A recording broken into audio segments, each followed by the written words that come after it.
একটা জিনিস না আসলে মানে খুব অদ্ভুত লাগে। সেটা হচ্ছে আগে যখন মানে বিয়ের অনেক আগে যখন চাঁদ রাত আসতো, ঈদ আসতো, তখন না অনেক মজা করতাম। হুম। এই যে চাঁদ রাতের দিন মানে আগে যে মজাটা মানে মনে হতো যে ঈদ, তারপরে চাঁদ রাত আসছে, মেহেদি দিতে হবে, আগের যে ব্যাপারটা ছিল মানে এখন না সেই খুশিটা কাজ করে না কেন যেন। এই যে এখন মেহেদি দিতে বসছি, এখন একদম একা, পুরো ঘরে কেউ নাই, মানে একা একা মেহেদি দিতেছি।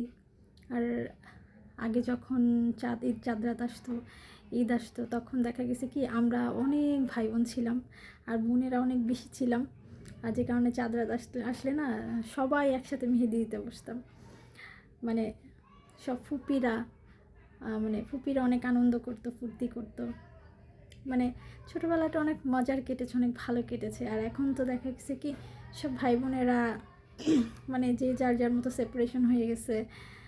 আর মানে মিস করি আমি খুব, মানে এত মিস করি যে আসলে মানে আমি আসলে মনে হয় বললে আসলে আমার শেষ হবে না।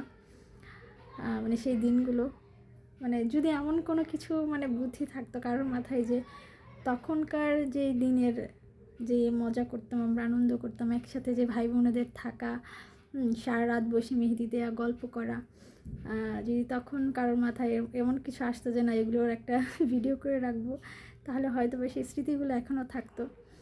তো যাই হোক, মানে এখন আর তেমন একটা আনন্দ হয় না ঈদ আসলে বা চাঁদ রাত আসলে, বিশেষ করে এখন সম্পূর্ণ একা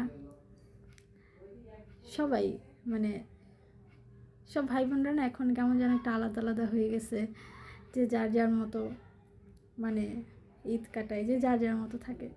আসলে অদ্ভুত লাগে আমার কাছে খুব। আর আমি কেন জানি এই জিনিসগুলো অনেক বেশি মিস করি। আসলে জয়েন্ট ফ্যামিলি ছিলাম তো, অনেক বড় একটা পরিবারে, মানে ছোট থেকে বড় হয়ে আসছি তো, এই জন্য হয়তো মনে পড়ে, তাই একটু শেয়ার করলাম।